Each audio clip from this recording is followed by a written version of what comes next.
امشب در 24 همزمان با ادامه حملات حزب الله به اسرائیل در واکنش به کشته شدن فرمانده ارشد این گروه، ارتش اسرائیل، سنتکام و مقامات نظامی 5 کشور عربی نشستی محرمانه برگزار کردند.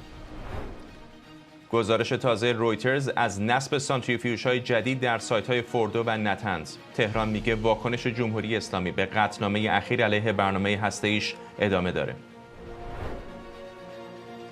نقض تحریم تسلیحاتی سازمان ملل توسط ایران و امارات متحده عربی. BBC جهانی میگه تهران و ابوظبی به ارسال پهپاد به طرفهای درگیر در جنگ داخلی سودان متهمند. از استودیوی ایران اینترنشنال این 24 است با فرداد فرهزاد. بینندگان ایران اینترنشنال در ایران و سراسر جهان سلام و وقت بخیر. ارتش اسرائیل اعلام کرده حزب الله حدود 40 موشک به سمت شمال اسرائیل پرتاب کرده. به گفته ارتش اسرائیل این موشک‌ها با موفقیت رهگیری شدند. با این حال تعدادی از آنها باعث آتش سوزی و زخمی شدن 2 نفر شدند. این حملات به تلافی حمله اسرائیل انجام شده که در اون یک فرمانده ارشد میدانی حزب الله کشته شد. سخنگوی دولت اسرائیل میگه لبنان و حزب الله تحت هدایت ایران مسئول وخامت اوضاع در شمال این کشورند. چه از طریق تلاش‌های دیپلماتیک و چه از طریق دیگه، اسرائیل امنیت رو به مرزهای شمالی برمیگردونه. اسرائیل به تمام تجاوزات حزب الله پاسخ میده. لبنان و حزب الله تحت هدایت ایران هر دو مسئولیت کامل وخامت وضعیت امنیتی در شمال رو بر عهده دارند که نقض کامل قطعنامه‌های 1559 و 1701 شورای امنیت سازمان ملل است.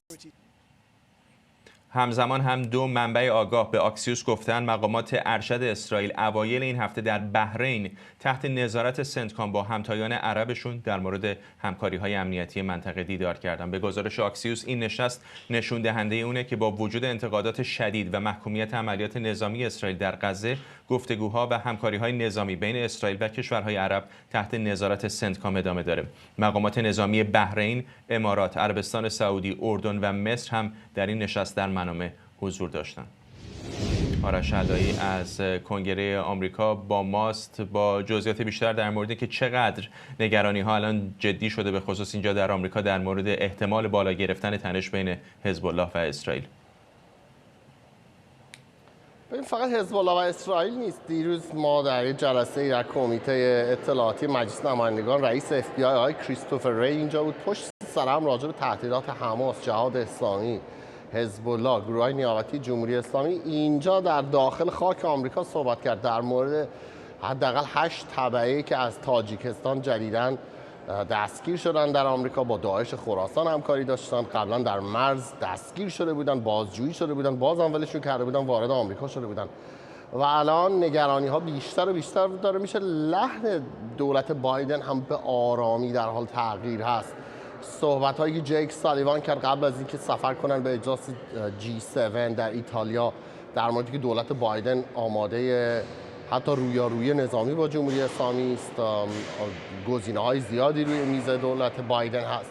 و این گزارشی هم که اکسیوس منتشر کرده است از جلسه‌ای که جنرال اریک کوریلا فرمانده سنتکام داشته است. سنتکام سرفرماندهی ارتش آمریکا در منطقه خاورمیانه و شمال آفریقا است که شامل اسرائیل و بسیاری دیگر از کشورهای عربی منطقه می‌شود، کشورهایی که با جمهوری اسلامی اختلافات زیادی دارند یا گروه‌های نیابتی جمهوری اسلامی در حال به هم ریختن اوضاع در اونجا هستند، مثل بحرین حداقل که ما می‌دانیم. و صحبت هم این است که این جلسه‌ای که حالا با ابتکار سنتکام انجام شده است ولی در واقع رئیس ستاد مشترک ارتش اسرائیل آقای هرزی هالووی هم توی شرکت داشته است. چند از افسران ارتش مصر و عربستان و امارات و بحرین هم بودن. داستان این است که حداقل ما داریم 1 سالی میشنویم از تلاش دولت بایدن برای نزدیک کردن این کشورها به اسرائیل، برای به وجود آوردن یک نوع پیمان نظامی شبیه ناتو. حالا اینجا در واشنگتن بهش اون موقع میگفتن ناتوی عربی، اما نکته این است که بعدها در زمزمه هایی که ما اینجا بیشتر در کنگره شنیدیم از افرادی که نزدیک هستن با این کشورهای مختلف لابی میکنن براشون، این بود که بیشتر کشورهای عربی نگاه مثبتی به این داستان ناتوی عربی ندارن. اونا فکر میکنن امریکا از به هم نزدیک کردن این کشورها قصدش حمایت فقط از اسرائیل است. عرب‌ها میگویند اگه موشک‌های جمهوری اسلامی از داخل خاک پرتاب بشود به سمت اسرائیل، اول از روی خاک اونها باید بگذرد و بنابراین اونها زودتر اطلاع پیدا میکنن، به اسرائیل خبر میدن. به خاطر همین هم امریکایی‌ها میخوان عرب‌ها رو وارد کنن. اونا میگویند داستان برعکس نیست که جایی بخواد به اون کشورهای عربی حمله کند اول موشکش از رو اسرائیل رد بشه که اونها هم بتونن از این قضیه نفعی ببرن. و الان هم بخشی از گفتگویی که جنرال اریک کوریلا داشته است با این همتایان خودش از اسرائیل و کشورهای عربی روی حمله 13 اپریل جمهوری اسلامی، حمله پهپادیش به اسرائیل و نحوه دفع کردن اون و اینکه در آینده چگونه این رو انجام بدن تمرکز داشته. ممنونم از تو آرش علی، خبرنگار ما در کنگره آمریکا. بن سبتی، پژوهشگر ایران و اسرائیل از تل‌آویو، و شکریا برادوس، پژوهشگر امنیت بین‌الملل و سیاست خارجی هم از واشنگتن دی سی به ما پیوستند. با آقای سبتی شروع می‌کنم. هر روز این گمانه‌زنی‌ها داره بیشتر و بیشتر میشه که این تنش فعلی بین اسرائیل و حزب الله ممکنه به یک جنگ تمام عیار منجر بشه. وقتی این واکنش‌ها رو می‌بینید، وقتی راکت پرانی‌های ممتد حزب الله رو می‌بینید و هدف قرار دادن رهبران ارشد اونها رو توسط اسرائیل، چقدر فکر می‌کنید که به اون لحظه درگیری تمام عیار داریم نزدیک میشیم؟ بخیر به شما و بینندگان. بله، همینطور که هم شما الان می‌بینید و همینطور آقای علایی گفتن، ما در یک خط ممتد سرازیردار هستیم به طرف واقعا یک احتمال شدیدی برای وقوع جنگ. و اگر در چند ساعت آینده یا در 2-3 روز آینده مثلا اعلام کنن که واقعا جنگ خیلی بیشتر شد و دو طرف الان واقعا با هم درگیر شدید شدن، هیچ جای تعجبی دیگه نیست. چون امروز درسته که مثلا تعداد موشک‌هایی که حزب الله زد به اسرائیل کمتر بود از دیروز حدود 200 موشک شلیک شد، ولی وسعت مساحت اون قسمتی که بهش شلیک شد خیلی بالاتر بود. تمام نقاط مرزی اسرائیل رو هدف قرار دادن، آتش سوزی‌های دیگه‌ای باعث شدن و مردم دیگری حتی از مناطق دورتر مجبور شدن از خونه‌شون دور بشن و به مناطق مرکزی بیان. و ببینید اینها دارن در واقع زندگی رو بر اسرائیل سخت میکنن. اسرائیل برای جنگیدن ارتش با ارتش مسئله‌ای نداره. مسئله اینه که درست مثل غزه الان حزب الله داره مثل اونها رفتار میکنه. پشت مردم خودش، پشت لبنان قایم شده که اسرائیل هیچ ضربه‌ای نزنه و اسرائیل که در واقع ارتشش جلوی مردم هست، اون داره ضربه شدید رو میخوره. پس اگر ما برسیم به این مرحله‌ای که واقعا اسرائیل به قول معروف میگفتن کار به استخون برسه و بخواد ضربه عمیق‌تر به حزب الله بزنه در بیروت، در جاهای دیگه مسائل استراتژیک، همین فرماندهی که زدن خودش یک پله جدیدی هست برای ضربه زدن. اگر ما برسیم به اون مرحله تشدید اوضاع به حد جنگ واقعی، به هیچ وجه نمیشه تعجب کرد. خانم برادوس، به گمانم در نهایتش هزینه و فایده است برای هر دو طرف دیگه. اگر واقعا به اون نقطه بحرانی برسیم که جنگ تمام عیار صورت بگیره، چه هزینه هایی و چه فوایدی برای دو طرف داره، چه حزب الله چه اسرائیل؟ ببینید، من هنوزم به نظر من جنگ تمام عیار رو فعلا بهش نزدیک نیستیم. دلیلش هم جدا از این که خب اسرائیل اگه بخواد جنگو شروع کنه باید اعلام جنگ کنه، مثل جنگی که در غزه اعلام جنگ کرده و وارد جنگ میشه و نیروها رو باید بکشه به اون جبهه‌ای که میدونیم از روز اولی که جنگ غزه رو شروع کرده حزب الله عملاً در جنگ محدودی با اسرائیل بوده و از روز اولی هم که جنگ غزه شروع شده تلاشی که آمریکا کرده این بوده که اسرائیل به هیچ عنوان جنگ رو در جبهه دیگری باز نکنه. دلیلش هم خب میدونیم اگر جبهه دیگر جنگی باز کنه عملاً آمریکا وارد جنگ خواهد شد در حمایت از اسرائیل و چیزی است که دولت بایدن نخواهانشه و تمام سعی تلاشش اینه که نذاره چنین جبهه‌ای باز بشه. چون که اگر جبهه جنگی شمال رو اسرائیل اعلام کنه یعنی که نیروهای ماباقی، نیروهایی که می‌دونیم الان نیروهای شبه نظامی هشت شعبی یا نیروهایی که کتایب حزب الله عراق هستن اونها هم اعلام کردن که حمایت خواهند کرد و اینجا یک جبهه‌ای باز خواهد شد که همه جانبه به اسرائیل حمله خواهند کرد و اینجا آمریکا هم وارد خواهد شد. و چیزی که از بلینکن هم آخرین صحبتش داریم اینه که خب میگه که هر دو طرف، یعنی منظورش هم حزب الله هم اسرائیل، خواهان شروع جنگ نیستن و نکته مثبتی که میگه اینه که هر دو طرف موافق هستن که با دیپلماسی به یک نتیجه‌ای برسن.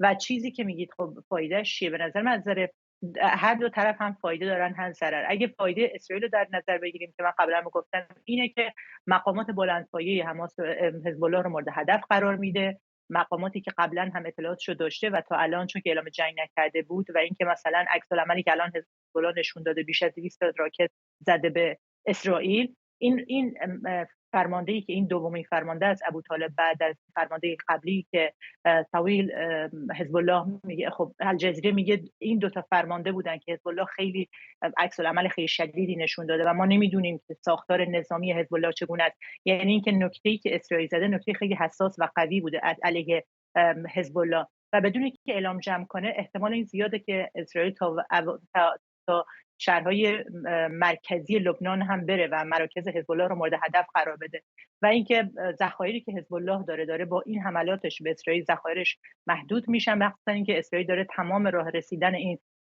تجهیزات نظامی به حزب الله رو میگیره. این طرف اسرائیلی. از طرف حزب الله فوایدش چیه؟ به نظر من اینجا فواید حزب الله اینه که با تمام این حملاتی که داره انجام میده به گنبد آهنی اسرائیل و نقاط مثلا الان بیش از 15 تا هدف رو در اسرائیل مورد هدف قرار داده و اینجا یک تمرینی هست که چگونه میتونن در آینده اگر جنگی شروع بشه اسرائیل، نکات ضعف اسرائیل از نظر جنگی اینجا شناسایی میکنن. یعنی اینجا فایده و ضرر برای هر دو طرف وجود داره. برای همینم هست به نظر من در این مقطعی که هستن مثلا اسرائیل با اون برنامه‌ای که از نظر جهانی هم باهاش مواجه هست سخته که بخواد یک جبهه جدیدی رو با این توضیحاتی که دادم شروع کنه. آقای سبتی، این جلسه محرمانه کشورهای عرب منطقه به واسطه سنتکام در منامه با اسرائیل هم خیلی جلب توجه میکنه. میدونم که محرمانه بوده ولی حدس شما چه است؟ احتمالاً چه موضوعیه که دغدغه کل منطقه بوده؟ بله، من اول یک جمله بگم که به این سوال شما هم خیلی ربط داره و همینطور به حرفای خانم برادوست. ببینید یک مسئله دیگه هم در این جنگ که هست با حزب الله این که اسرائیل کم کم داره از موضع آمریکا هم داره سرخورده میشه و ناراحت شده، چون به نظر میاد اون انجام ندید که آقای بایدن در روزهای اول گفت، در اون اوایل هفته اکتبر گفت، در واقع روی به اسرائیل بوده. یعنی در واقع جلوگیری کردن از اسرائیل که یک ضربه برق‌آسا و ممانعت کننده بزنه به حزب الله و جلوگیری کنه، همونطور که یک اخباری هست حتی شایعه مانند هست که میتونستن در اون روزهای اول مثلا سوء قصد کنن به نصرالله یا یک شخص عالی رتبه حزب الله و اینجوری این مسئله حزب الله رو خنثی کنن، ولی آمریکا اجازه نداده. پس الان سرخورده هستن.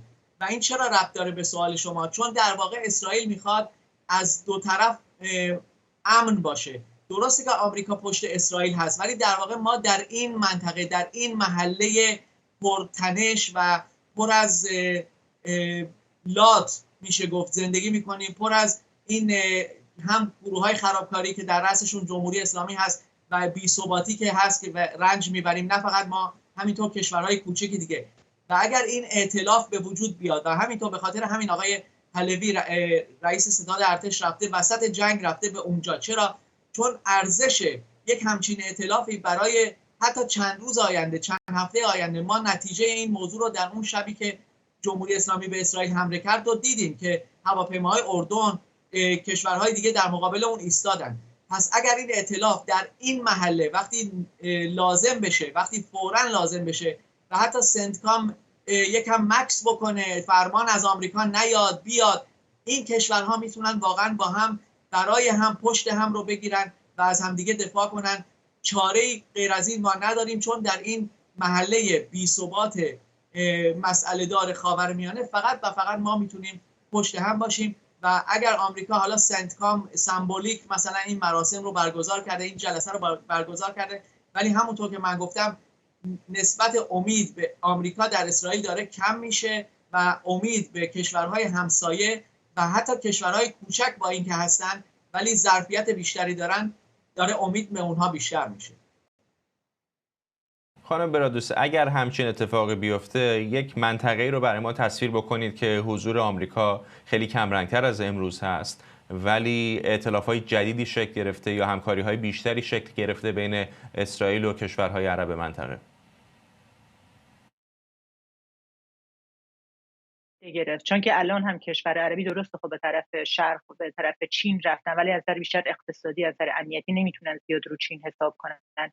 ولی در مورد ائتلاف کشورهای عربی که الان خب میدونید موضوع به تنها این نیست که ائتلاف نظامی انجام بدن، چون که تمام سعی آمریکا اینه کشورهای عربی رو به اسرائیل نزدیک کنه، ولی اسرائیل به خاطر مشکلاتی که الان هم داره و سیاستایی که داره در مورد غزه و در مورد منطقه دولت خودگردان فلسطین، مثلا نمونهشو الان مشکلی که الان آمریکا مواجه بین کشورهای عربی و اسرائیل اینه که پول تکس یا ضریبه یا فارسی من تکسش یادم رفت، پول تکسی که از مردم فلسطین گرفتن الان هم دولت اسرائیل متوقف کرده نمیده این پول ضریبه یا مالیات رو به دولت خودگردان فلسطین، در حالی که کشورهای عربی کویت و قطر و عربستان و امارات تصمیم گرفته بودن که ماهیانه $10 میلیون بدن به عنوان بودجه به دولت خودگردان فلسطین و آمریکا بلینکن داره سعی میکنه اون موضوع رو حل کنه. یعنی درست نشست‌های امنیتی یک ضروریاتی از کشورهای عربی احتیاج دارن، چون که وقتی در مورد منطقه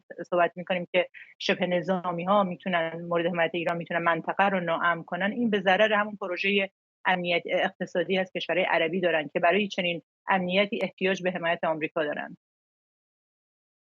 ممنونم از هر دوی شما. شکریا برادوس، پژوهشگر امنیت بین‌الملل و سیاست خارجی از واشنگتن و بن صفی، تحلیلگر مسائل ایران و اسرائیل از اسرائیل با ما. ساعتی پیش رویترز گزارش داد جمهوری اسلامی به تازگی به آژانس بین‌المللی انرژی اتمی اطلاع داده 8 آبشار رو که هر کدام شامل 174 سانتریفیوژ IR6 هستند تا 1 ماه دیگه در فوردو نصب میکنه. همینطور بر اساس این گزارش ایران به آژانس اطلاع داده که میخواد 18 آبشار سانتریفیوژ IR2 رو هم در نتنز نصب کنه. پیشتر خبرگزاری تسنیم گفت فعالیت‌های تازه ایران در فوردو و نتنز ادامه داره و واکنش ایران به قطعنامه شورای حکام محدود نمیمونه. سمیرا قرایی از وزارت خارجه آمریکا به ما پیوسته. سمیرا، آمریکا چطور داره دنبال میکنه تحولات رو؟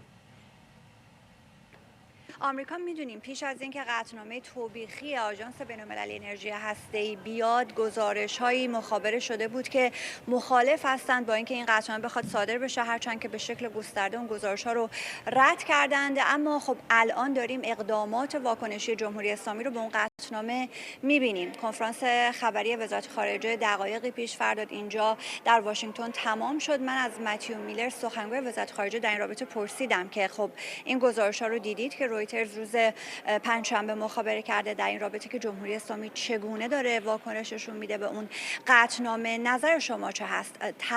ترسی و هراسی که وجود داشت پیشتر در گزارش آمده بود که ایالات متحده از اقدامات واکنش ایران داره، آیا هنوز ارزیابی شما این هست که جمهوری اسلامی داره بدتر لجبازی میکنه یا نه؟ که بریم پاسخ آقای میلر رو ابتدا بشنویم.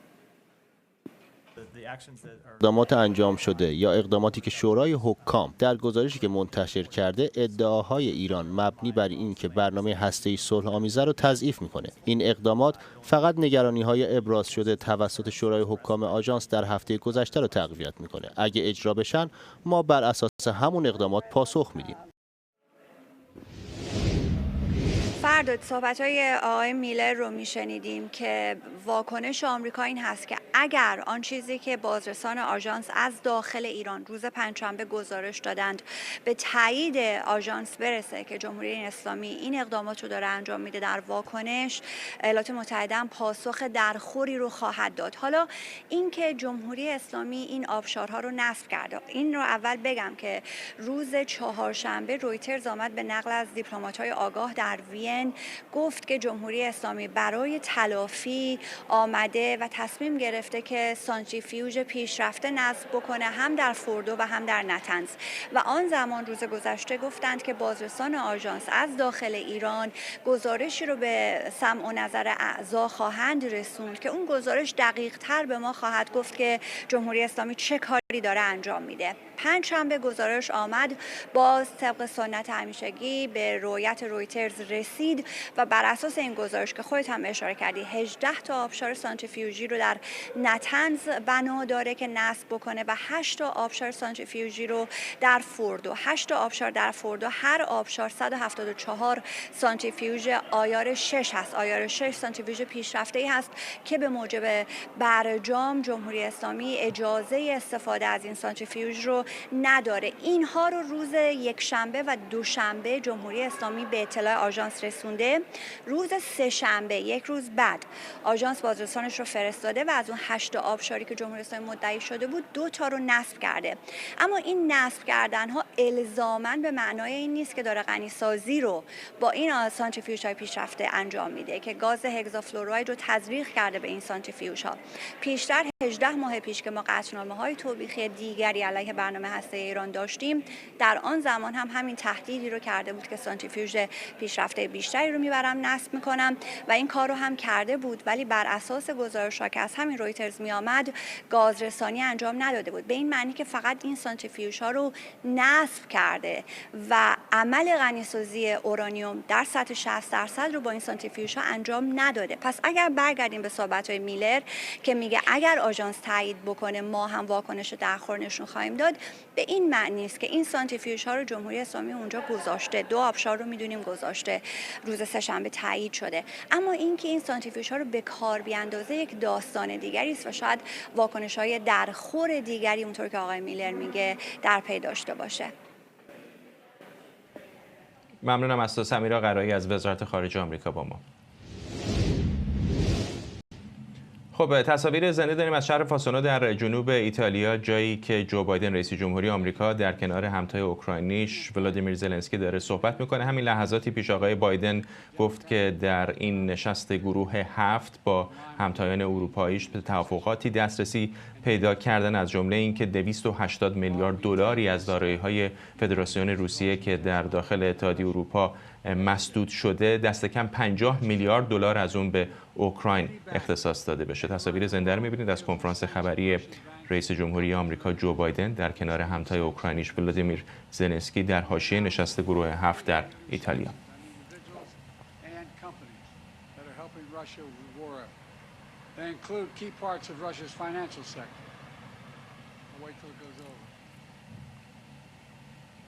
خب برگردیم به بحث برنامه هسته ایران و افزایش غنیسازی اورانیوم. بهروز بیات مشاور پیشین آژانس بین‌المللی انرژی اتمی از وین با ماست. آقای بیات، تصنیم میگه که این اقدامات ایران محدود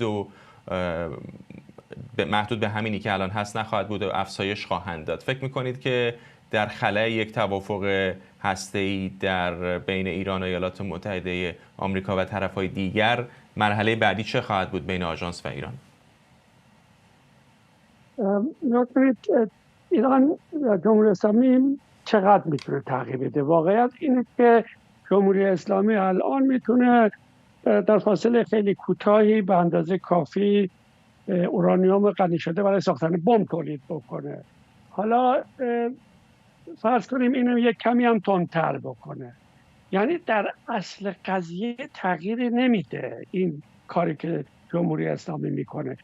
این ادامه روشی رو که تاکنون پیش گرفته که از هر فرصتی استفاده بکنه که برنامه غنیسازیش رو به عنوان یک اهرم فشار، اهرم تهدید به کار ببره. الان هم در این حدود قابل پیش بینی هم بود که جمهوری اسلامی مطابق سنت تاکنونیش در مقابل قطعنامه آژانس یک واکنش نشان خواهد داد.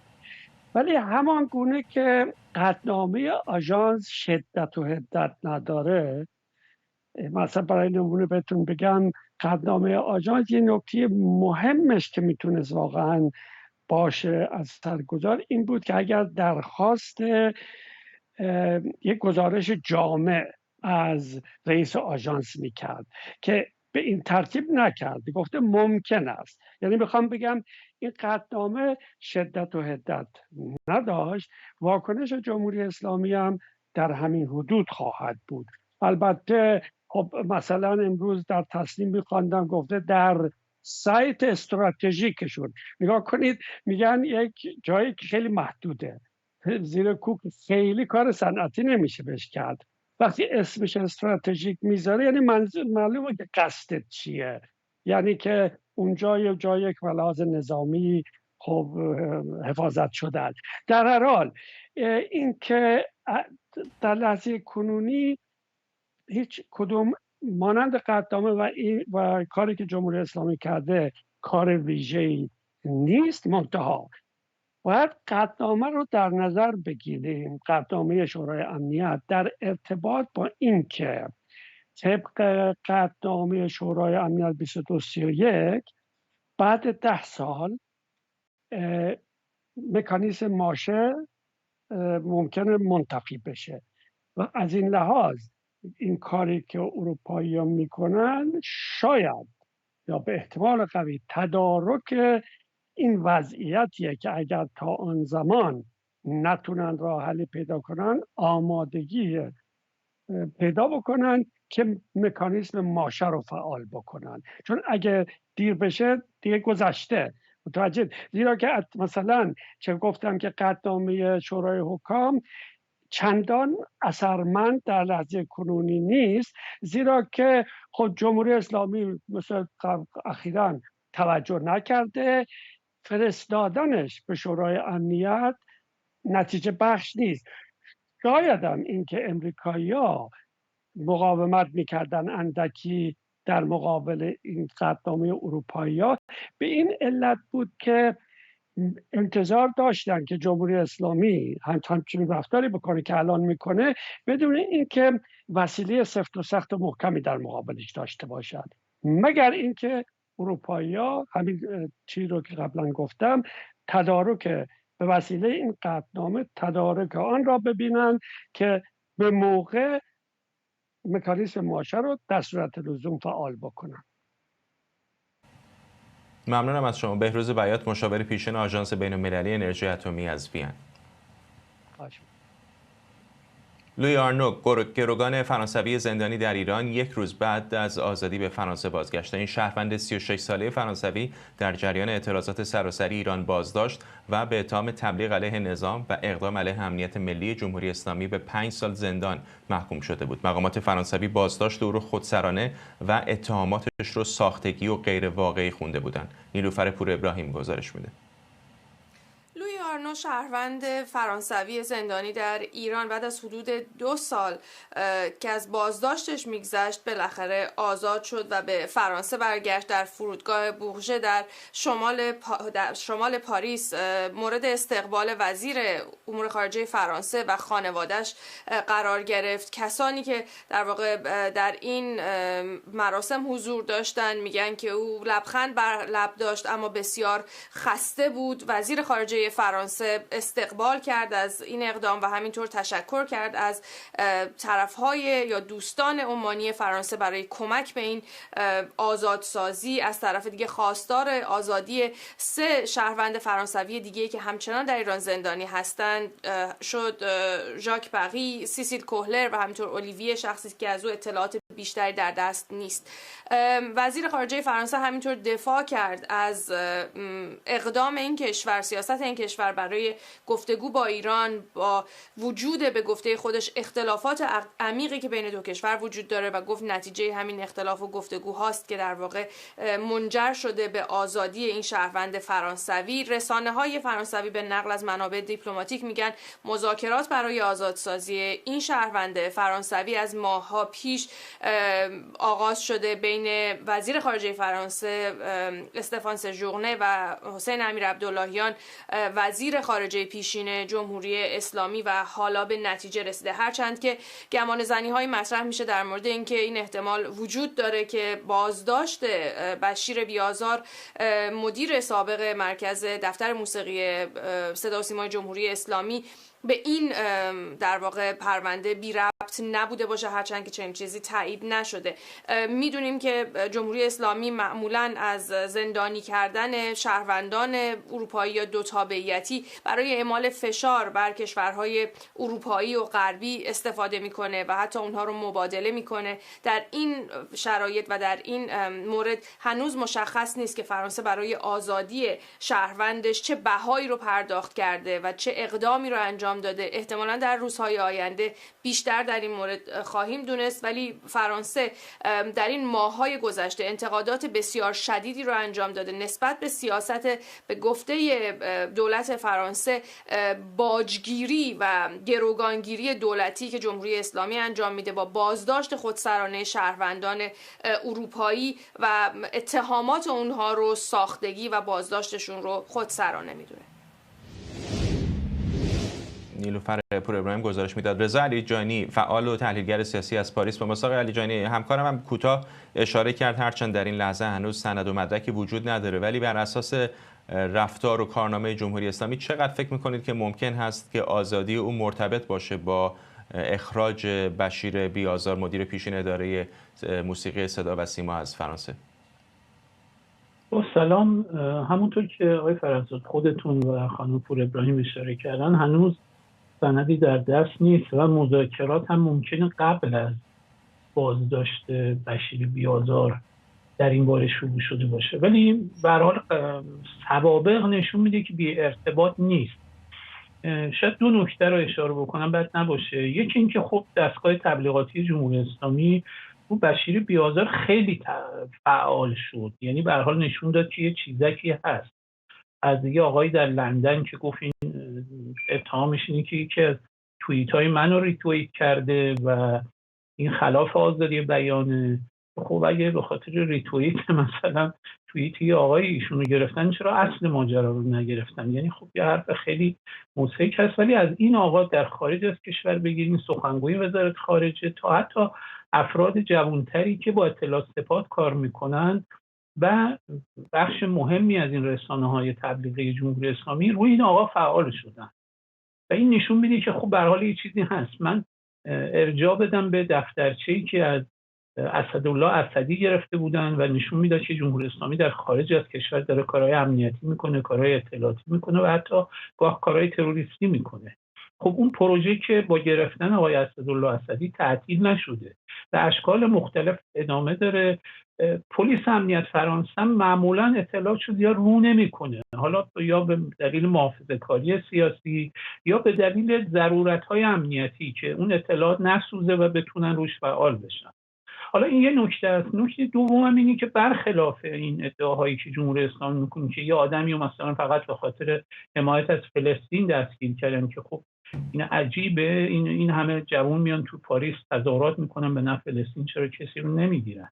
و دستگاه قضایی، نکته دوم هم اینه، دستگاه قضایی فرانسه مستقل از حوزه سیاسیش است. حوزه سیاست معمولاً میتواند بعد از صدور حکم اعمال نظر بکنه، ولی فرانسه اینطوری نیست که به سادگی جمهوری اسلامی مثلا یکی رو گوش رو بگیرن مثلا بندازن زندان یا بخوان یه پرونده سازی بکنن. خب کسایی که تو فرانسه زندگی میکنن میدونن چنین چیزی نیست. بنابراین همه اینا نشون میده که آقای بشیر بی‌آزار به هر حال کارایی کرده که دستگاه قضایی قانع شده میشه بازداشتش کرد و همینطور اون لشکرکشی که تبلیغات جمهوری اسلامی کرده نشون میده که براش در حال فرد قابل توجهی است. حتی در روزهای اول بیشتر از حمید نوری براش مایه گذاشتن. این دوتا رو اگه به هم پیوند بگیم به هر حال میشه این رو حدس زد که این ارتباط داره، این آزادی این گروگان فرانسوی و با آقای بشیر بی‌آزار، مسئله بشیر بی‌آزار، ولی قطعی نمیشه در این مورد مستند نظر.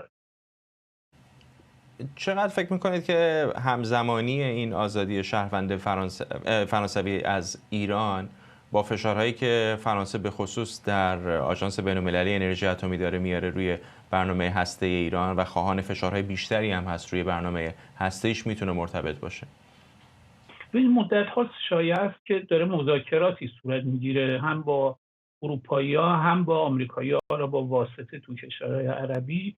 در حال از اون مذاکرات ریز شما اطلاع نداریم، ولی تو همین آخرین واقعی که اتحادیه اروپا فشار بیشتری داشت می آورد تا آمریکا در رابطه با مسائل آژانس و اینکه این مذاکرات برای آزادی این گروگان هم احتمالاً از یه مقدار قبل‌تر شروع شده، این میتونه بازم تداعی کننده این باشه که یه در حال معاملاتی و تعاملاتی پشت صحنه هست که جمهوری اسلامی در ازای گرفتن برخی امتیازات یا کاهش برخی از فشارها یا رد و بدل کردن امتیازها در اون مذاکراتی که ما دقیقاً نمیدونیم چی هست رو این مسئله به اصطلاح معامله کرده باشه. این هم دور از ذهن نیست و میتونه هر دوش هم باشه، یعنی هم مذاکرات هسته‌ای و غیر هسته‌ای و مسائل منطقه‌ای و غزه و اینا ارتباط داشته باشه، چون به هر حال تعاملات غیر مستقیمی در جریان هست. خود آقای مکرون از عمان تشکر کرد به خاطر نقشی که در این وسط داشته و ما میدونیم نقش عمان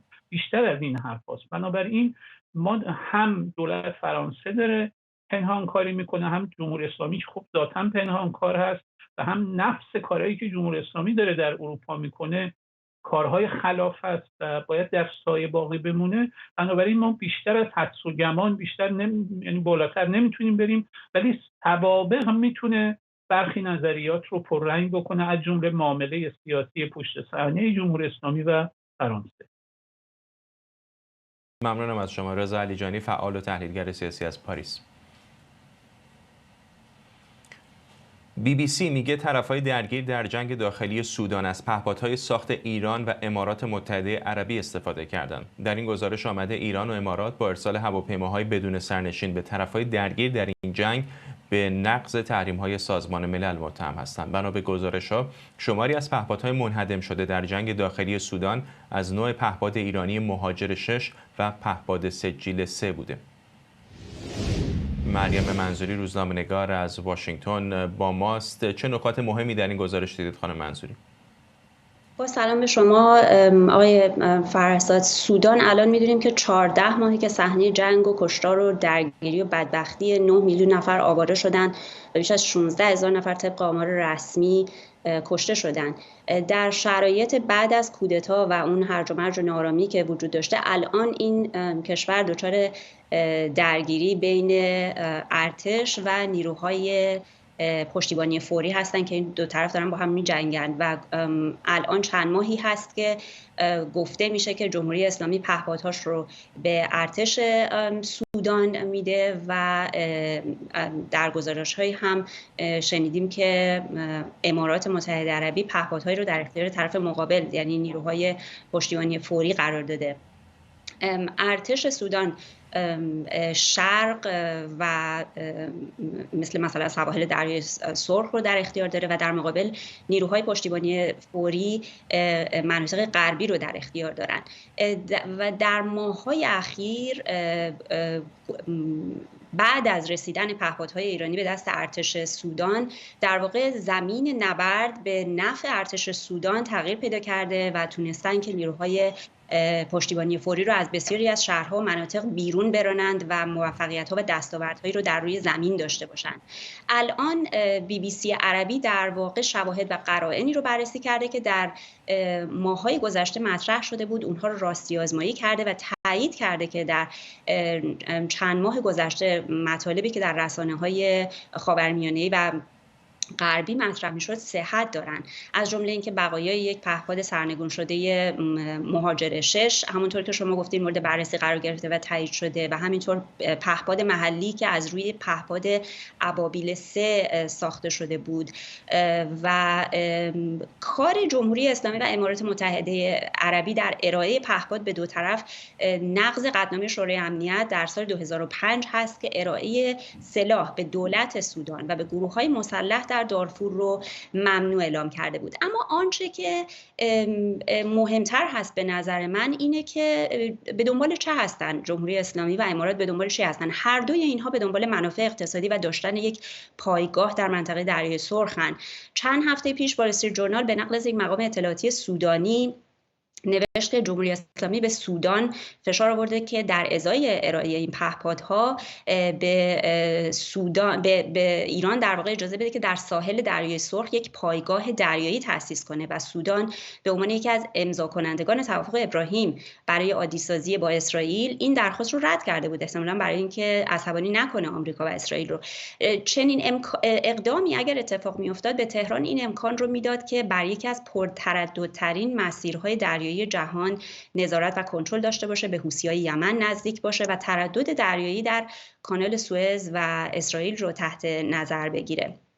در تصویر کلی اگر بخوام جمع‌بندی کنم، آفریقا تمام مؤلفه‌های لازم برای بهره برداری جمهوری اسلامی رو داره و تهران به نظر میرسه که با استفاده از هرج و مرج ناشی از جنگ غزه و اوکراین و سرمایه‌گذاری در شبکه‌های محلی همون کاری رو میکنه که مثلا در سالهای گذشته در یمن کرده در مورد حوثی‌های یمن و علاوه بر این ممکنه که در صدد ایجاد گروه‌های نیابتی هم باشه و در همین راستاست که در سالهای اخیر چنان که تحلیلگران میگن تهران به شکل یک نفوذ در تلاش برای انجام یک نفوذ خزنده بوده و در حال گسترش روابط بوده با کشورهای مثل اریتره و جیبوتی تا منطقه ساحل تا سودان و نیجر و بورکینافاسو و مالی، با این هدف که این کشورها رو بیشتر به سمت کشورهایی مثل روسیه و ایران چرخش بده.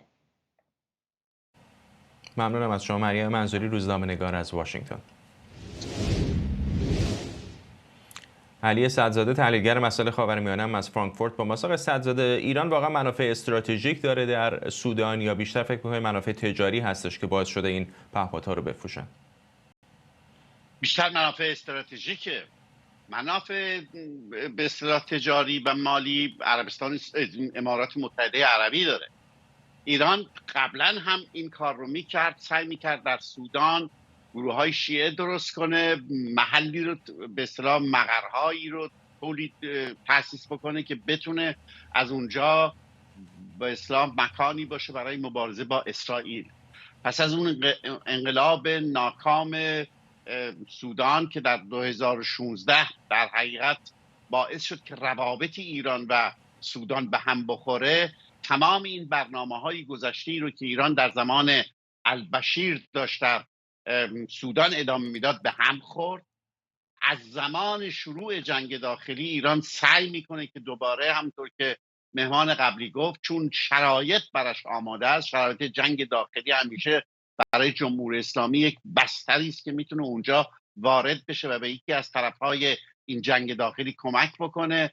از اونجایی که آماده شده و دولت مرکزی سودان هم نیاز زیاد داره به کمک‌های خارجی، چون بدون کمک‌های خارجی اصلا امکان تغییر توازن قوا در سودان نبود. ایران هم وارد شده مجدداً و مسافرت‌های اخیر وزیر امور خارجه سودان به ایران از جمله این آخر در تشییع جنازه رئیسی نشون میده که ایران در پی این هست که اون روابط سابقش رو با سودان تجدید بکنه و همونطور که مهمان قبلی گفت اگر بتونه در پورت سودان در بندر کنار دریای سرخ اونجا یک جای استراتژیک خواهد بود که هم به حوثی‌ها میتونه کمک کنه، هم آبراه مهمی رو در کنترل خودش داره و هم مستقیما در جنگ یمن میتونه دخالت بکنه. به همین علت این است که منافع استراتژیک داره در سودان، چون منافع اقتصادی من فکر نمی‌کنم در این شرایط جنگ داخلی که در سودان هست بشه یک به اصطلاح برداشت مالی اقتصادی چیزی که سرمایه‌گذاری انجام داد. بیشتر مسائل سیاسی است و از قبیل همون داستان‌هایی که ما از جمهوری اسلامی در کشورهای دارای جنگ داخلی میشناسیم. خیلی کوتاه در 30 ثانیه اگر بگید، میدونم ایران چیز زیادی برای از دست دادن نداره، اما برای اماراتی‌ها نمیتونه هزینه داشته باشه در سازمان ملل به خصوص؟ میتونه داشته باشه، ولی اماراتی‌ها هم چیز دارن، سود دارن. اماراتی‌ها به اصطلاح منافع مالی دارن. این آقای دغلو به اصطلاح فرمانده نیروهای واکنش سریع که ازش دفاع میکنن در دبی تجارت به اصطلاح مرکز تجارت بزرگ داره و از سودان که منابع طلا هست و آقای دغلو بهش تسلط داره، این طلاها میان به دبی و از طریق دبی وارد بازار جهانی میشن و این منافع اقتصادی است برای امارات. ممنونم از شما. علی سدزاده تحلیلگر مسائل خاورمیانه از فرانکفورت با ما. و ممنونم از شما که بیننده برنامه 24 بودید. کمی دیرتر این برنامه رو میتونید در یوتیوب ایران اینترنشنال هم ببینید.